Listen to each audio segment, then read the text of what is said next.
সাইয়্যিদুল আম্বিয়া ওয়াল মুরসালিন ওয়া আলা আলিহি ওয়া সাহবিহি আজমাইন। সারা বাংলাদেশের প্রত্যন্ত অঞ্চল থেকে নবম জাতীয় পে কমিশনে আগত সম্মানিত ডেলিগেট ভাইরা, আয়োজক সংস্থা বাংলাদেশ সরকারি কর্মচারী দাবি আদায় ঐক্য পরিষদের সম্মানিত সভাপতি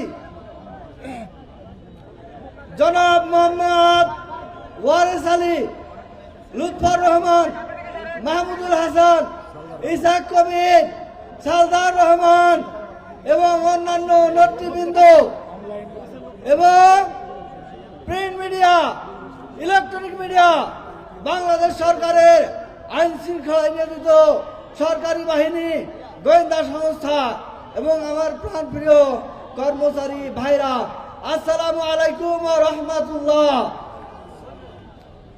আজকে আপনারা সবাই এই শহীদ মিনার চত্বরে একত্রিত হয়েছেন একটি দাবিকে কেন্দ্র করে। সেটা ছিল 30শে নভেম্বরের মধ্যে জাতীয় পে কমিশন অর্থাৎ new national pay commission 9 pay কমিশনের রিপোর্ট জমাদান করা, আর 15 তারিখের মধ্যেই অর্থাৎ 16ই ডিসেম্বর আমাদের বিজয় দিবস।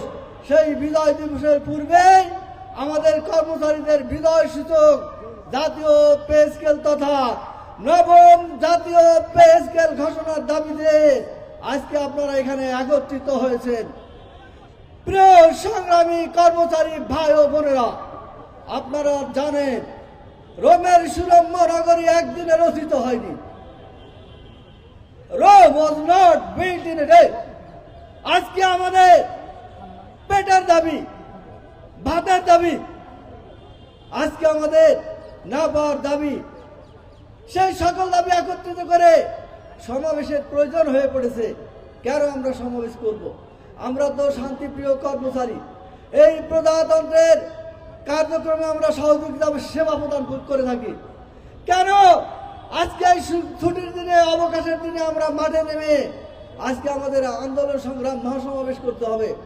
সরকার বাহাদুরকে জানিয়ে দিতে চাই, যদি আপনারা যথাসময়ে অর্থাৎ 15 তারিখের মধ্যে নবম জাতীয় পে কমিশনের ঘোষণা প্রদান না করেন, তাহলে আমরা বাধ্য হব আমাদের পথে হাঁটতে। আমাদের জাতীয় নেতৃবৃন্দ সম্মিলিতভাবে যে কর্মসূচি দিবে, অর্থাৎ 15 তারিখের মধ্যে যদি পে স্কেলের ঘোষণা না আসে, তাহলে